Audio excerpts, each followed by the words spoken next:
Hello, this is Ms. DB, and today we are going to learn how to solve systems of linear inequalities. This is Chapter 3, Section 3. So here's our first type of question that you're going to be asked, and it's just to tell whether or not an ordered pair is a solution of the given system. All you do for problems like this is check in both equations, or both inequalities, whether the x and y coordinate, when substituted, will give a true statement for both. Now it has to work in both. If it doesn't work in both of them, then it doesn't even matter. We say no. So in A here, we had to check if x was 2 and y was 1, whether that would make a true statement in both of these inequalities. So we replaced the y with 1 and the x with 2, and then simplified both sides, and we ended up with 1 is less than 2. That's true. That's what the red check mark means. Yep, that works. 1 is less than 2. And then we also check the same coordinate in the other inequality, 1 and then 2 plus 1. So we ended up with 1. Is that less than or equal to 3? Yes, that's also true. So it works in both of them, so you would say yes, it is a solution to the system. Now letter B, it's already done, but you can see that x is 2 and y is 0. So we replaced y with 0 and x with 2, and we got 0 greater than or equal to 4. Well, 0 is not greater than 4. 4 is greater than 0. This one did not work. Now they went ahead and checked the other one and found that it did work in the other one, but it doesn't matter because it is not a solution for this example because that was a false statement. So then you would say not a solution or no, doesn't work. That point is not a solution of the system. It has to work in both of them, or all of them if there's 3. Sometimes there's 3. So here's your examples from your worksheet, and these are very easy ones because they're so easy that I think I'm going to change them on your worksheet because I took this from Algebra 1. But you would put the 0 in for x and the 0 in for y, and you would see if it was true in both of them. So 0 is less than 3, that's fine. And then is 0 greater than -2, because 0 minus 2 is -2. That's also true. So this one at 0, 0 is true, and you would say yes, it's a solution. But on your assignment, look and see, they might not be quite this easy of numbers. When a problem uses phrases like greater than or no more than, then you can write a system of linear inequalities for the situation. And if you have a set of 2 or more linear inequalities with the same variables, then you can graph them and you can find the solution, which will be the infinite set of points that can be represented graphically by shading. The answers for a system of linear inequalities, or any kind of system of inequalities, is going to be a graph. Where the shadings overlap, that's the solution region. So points taken from the overlapping region will be the solution. Sometimes it's easy to do this, like if you have one of your equations is a vertical or a horizontal line, then this can be pretty easy. So for this one, I'm going to do this line first. X is less than 3. Graph the line x equals 3. Well, that's just a vertical line going through at 3. So that's what this red dashed line is. Why is it dashed? Because less than or greater than gets a dashed line. We worked with this in the last chapter. If it's less than or equal or greater than or equal, you use a solid line. Now we have to shade in x is less than 3 because it wasn't x equals 3, it was x is less than 3. Well, x is less than 3 is like 0 is less than 3. -4 is less than 3. So they shaded in, it was this kind of pink color, everything less than 3. And you can shade by drawing lines, or you can use a highlighter and shade in lightly so that you can still see. All right, then we have to do y is greater than or equal to 3/2 x plus 2. Now you can graph these by hand. You know how to graph straight lines, so you would, I'm going to get a blue pen for this one. You would do the y-intercept of 2, put a point there, and then the slope is 3 over 2, so from there you would go 1, 2, 3, and then over 2, and you'd put another point. And you could do that a couple times so that you can make a nice line, and then you draw your line. Now this one's a solid line, as they show, because it's greater than or equal to. And that one was greater than, so we would shade that above. The place where the two shadings overlap, which in this graph is shown as the purple, or where my red and blue lines crisscross, that's the solution. So any point in this region, the purple region, would be a solution to this system. A point in the red would not be a solution. You can't see very much, but there's a little bit of blue region up here. That wouldn't be a solution. And of course, the points over here would not be solutions that don't fall in any shaded region. So you have a couple on your homework where you're going to have a horizontal or vertical line. Those are pretty easy to graph. You could probably even just use the line drawing tools in Word to do those ones. So y is greater than 2. That's a dashed line through y equals 2. And I have to shade everything above that because it's greater than. So like 3 is greater than 2, 4 is greater than 2. Then the other one, I'll do the other one in red. You would first put the y-intercept of -1, and then the slope is 2, so that's up 2 over 1. Up 2 over 1. Down 2 over the other way 1 also works. So I get a line, and let's see, this one's also a dashed line.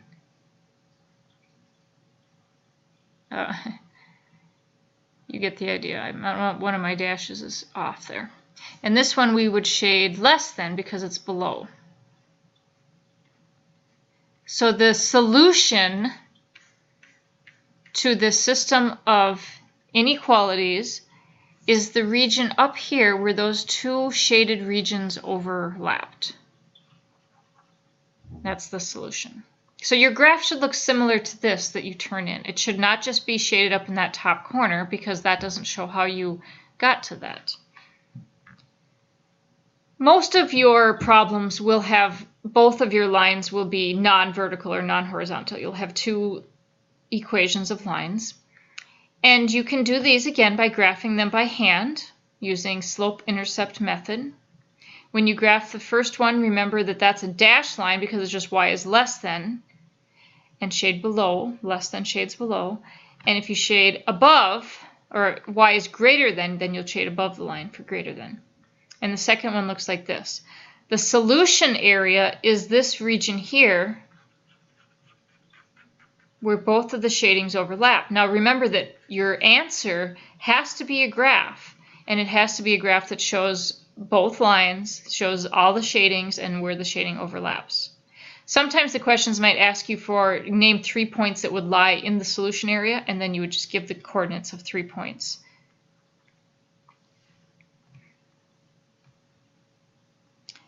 You can also, if you don't know which direction to shade, use the origin as a test point. Like let's say we are graphing this second one here, and we didn't know if we should shade above or below, we forgot. So we could put in 0 and 0 for x and y, and we would get 0 greater than or equal to 2. If that's true, then we would want to shade the part with 0, 0. But it's not true, 0 is not greater than 2, so we would shade the other part that did not include 0, 0. And here's just another example. This is one that has a nice horizontal line.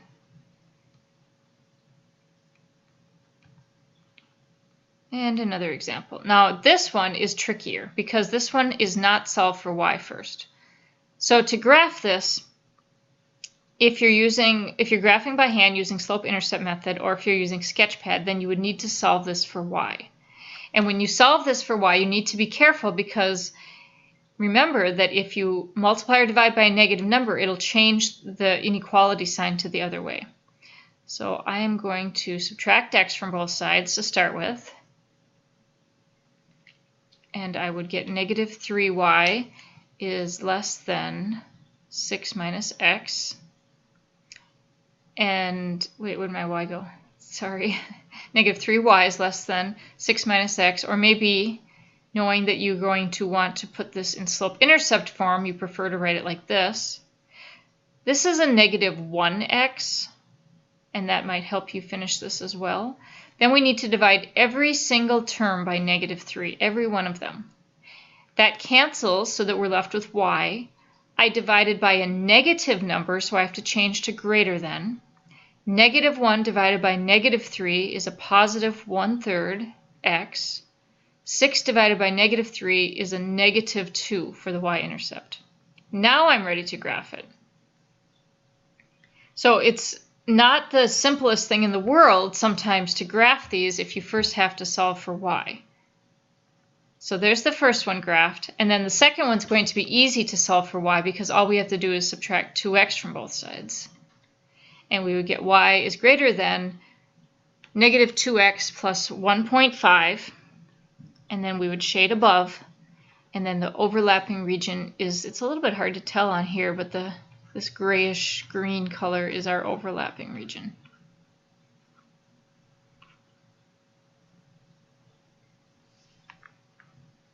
Now, when you're graphing these, this is just another example. When you're graphing these problems, I highly recommend using technology because it eliminates the mistakes that humans can make in graphing, like maybe you forgot to do a negative slope, or maybe you solve for y wrong. So for the more complicated inequalities, use Sketchpad or a graphing calculator. I'm going to now show you how to use something that we haven't used in this class before, but we will use this online graphing calculator periodically throughout the rest of Algebra 2 because it has some really wonderful features. And sometimes it's even nicer than what Sketchpad can do, although I do love Sketchpad. So I'm going to go to desmos.com and, oh, I forgot I was going to get a copy of these inequalities first. So hold on one sec.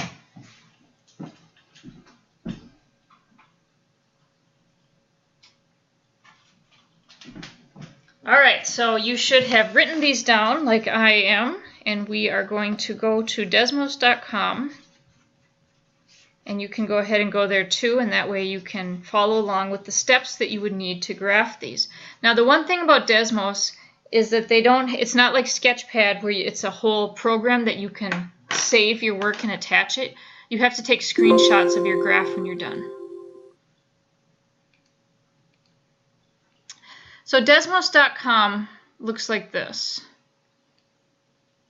I'm scrolled down a little ways, and I'm going to go ahead and click on Start Graphing. And the graphing calculator, which is really what this is right here.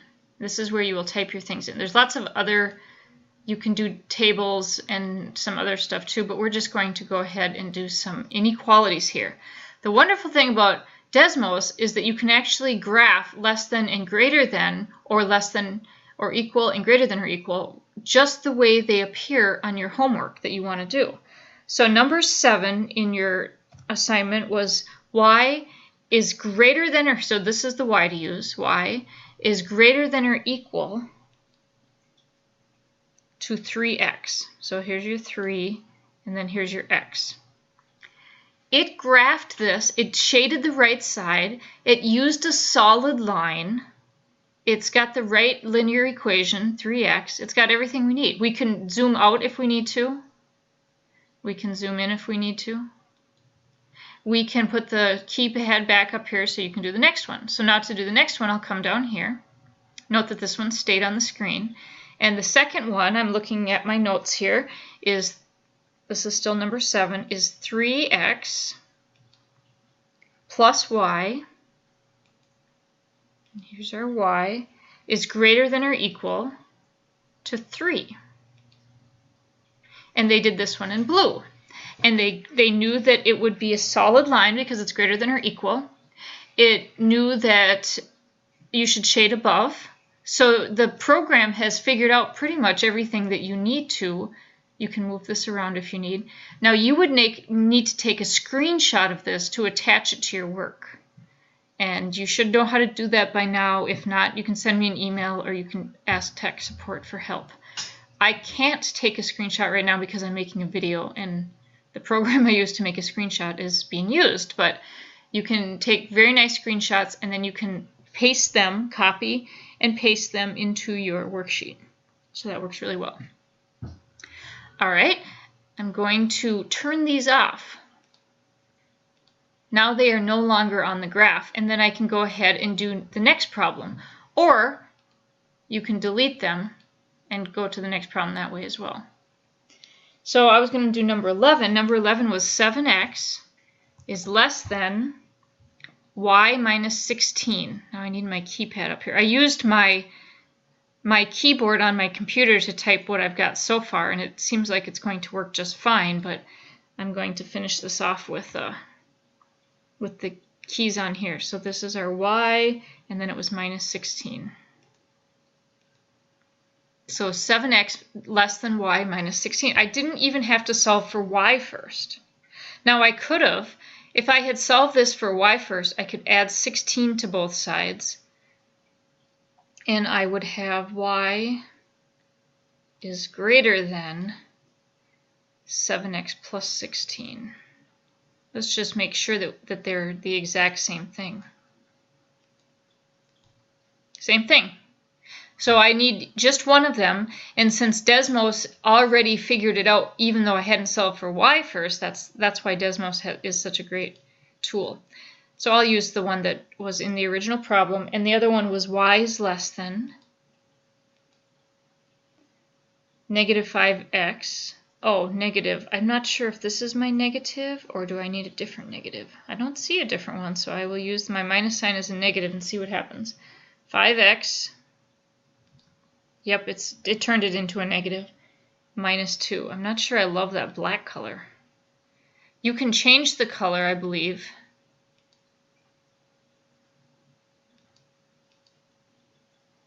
With the tools.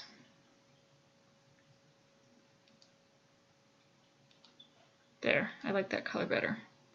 And then I'm going to hide my keypad here and move this around a little bit. Could zoom in a little bit. All right, I guess I zoomed out. But you can see that this dark green color is where the shading has overlapped. So again, you would have to take a screenshot of your work and copy and paste it and put it into the worksheet in order to turn it in that way. All right, so next question that we were on is going to be going to Sketchpad to solve some of these. So when you use Sketchpad, you do have to have y is less than or y is greater than. So 9 and 10, these two already had that on your worksheet, so we can look at those ones. And I have a worksheet already made up and attached to your assignment that you can use if you want to use Sketchpad. So in Sketchpad, we are going to pretend, and you did this for when we did just graphing inequalities in two variables. Go to Plot New Function. We're going to pretend that this is y equals 2x plus 3. Type in the part after the greater than sign. And click OK. Now we need this to be a dashed line because we don't want greater than or equal. We want just greater than. So I change that to dash by selecting it, going to display, and then choosing line style. Now I need to shade. I have to shade above the line because it's greater than. I like the polygon tool for shading. So I'm going to click near the line but not on it, and then I click a point up above and over here. And you have to make one more point down here on top of your other one so that it knows you're all done. So that shaded region. Now if you are having trouble with that polygon tool, you can also use the marker tool, and you can draw lines over here and show shading that way. Or you could use segments. I'm going to pick the segment tool with no arrows, and I could just draw some short lines that shows that I'm shading above. All right, so we've got our shading done. Then we have to do, remember, each one of these will have at least 2 inequalities graph. So I need my next one is y is less than 2x. So all I need to type in is the 2x, and this one I need less than. Oh, this is an interesting one. So if, oh, and I also have to dash my line. I'll do that first. While it's selected, so I want just that line selected, I'm going to go to display. I'm going to turn it to a different color. I'll turn it to pink, and I need to turn it to dashed. And now I need to shade everything below it. What is the solution? I told you that the solution was the area where the two different shaded regions overlap. But in this case, the shaded regions never will overlap. If you have two parallel lines and you're shading above the one on the left and below the one on the right, the answer for number 9 is going to be no solution. There is no place where the two shaded regions overlap. Now, if we had, let me edit this a little bit. If we had y is less than 2x plus 3 and y is greater than 2x, that would change the whole problem, wouldn't it? Now, instead of shading this area, instead of shading above, I would have shaded below that first one, that purple one, although they look a lot the same color. So I would have shaded in, let's see if I can shade this little skinny area. I would have shaded below. Well, it wouldn't be skinny yet. It would just be, I would be shading below. And then if the second one was shading above that pink dash line that I had, above y equals 2x, let me delete this polygon, and I will shade above using my polygon tool.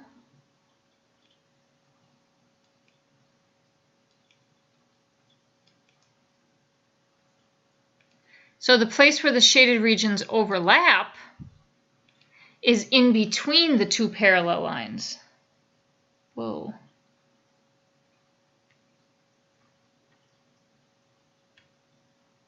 So this region in between here would be the solution. But that wasn't the way number 9 was, so.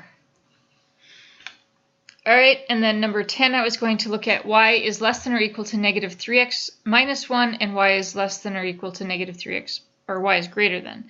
So see what happens in that case, because those are going to be parallel lines as well.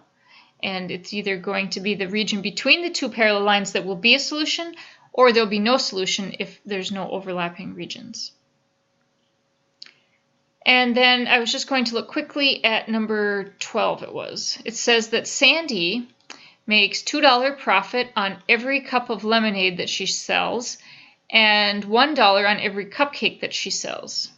She wants to sell at least 5 cups of lemonade and at least 5 cupcakes. Let's say that lemonade is going to be our x.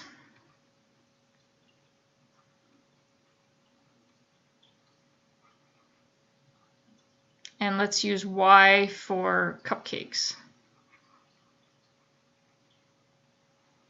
And it shows, let's see, so she makes $2 profit on every cup of lemonade, so that would be 2x, and $1 on every cupcake, so that would be 1y. She wants to sell at least 5 cups of lemonade and at least 5 cupcakes per day. So she wants x to be greater than or equal to 5. And she wants y to be greater than or equal to 5, because that would be at least 5 or more than. More would be great too. She wants to earn at least $25 per day. So we said that it's going to be $2 times every cup of lemonade plus $1 for every cupcake, and she wants that to be at least 25. So should that be less than 25 or should that be greater than 25? If it was less than 25, then that would be the max that she could make. So we want it to be greater than or equal to $25. So not the top one, the second one. So these are we have three inequalities to graph. But however, 2 of them are quite basic, right? We have y is greater than or equal to 5. So that's just 5 on the graph. So it's going to be greater than 5. Let me go up a little bit so that's a little clearer.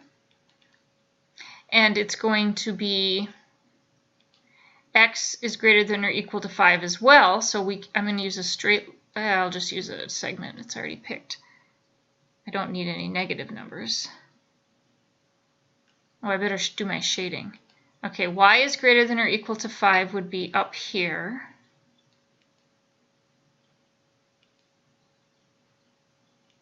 X is greater than or equal to y would be to the right.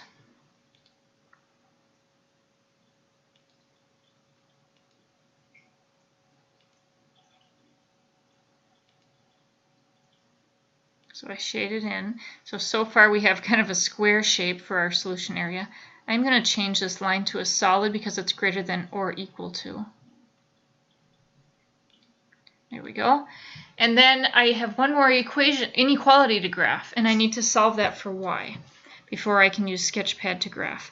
So I would subtract 2x from both sides and have y is greater than or equal to negative 2x plus 25. So we have one more to graph and then to determine what it means and to do the shading. So you can have 3 or more inequalities graphed at one time, and then the solution is where all 3 shadings overlap. So these shadings that I had drawn earlier, I used the polygon tool, and it doesn't really move when I move my screen, so I'm just dragging that so that I have a little bit there. Okay, and now I have to shade, it was above that line, right? Y is greater than or equal to negative 2x plus 25. So I have one more shaded region to include here, which would be above that line. I'm just going to make it a triangle. So that it's not even a pink region. The region where the pink and the brown and the gray all overlap, that's your answer to this, which is this triangular sort of, it doesn't stay a triangle though because it would just keep going over. That's the solution. Any amount of, remember x is our lemonade. So if you sold, 11 cups of lemonade, that's right along here, and 9 cups of cupcakes, then she would have met all of her goals. Well, that's one combination. You pick 2 others that would be a solution. Now remember, the great thing about Sketchpad is if you do your work here, you can just go to File and Save, or Control S to save your file and then to attach your work. If you do your work in Desmos, remember you'll have to take screenshots of your work. And of course, if you do your work on a worksheet, you'll be printing it, graphing them by hand, and submitting them that way. But I highly recommend using the technology that you have available to you in order to make sure that you understand how to do these problems really well. All right, well, this is just another example. I'm not going to go through it now, but have a great day, and please let me know if you have any questions.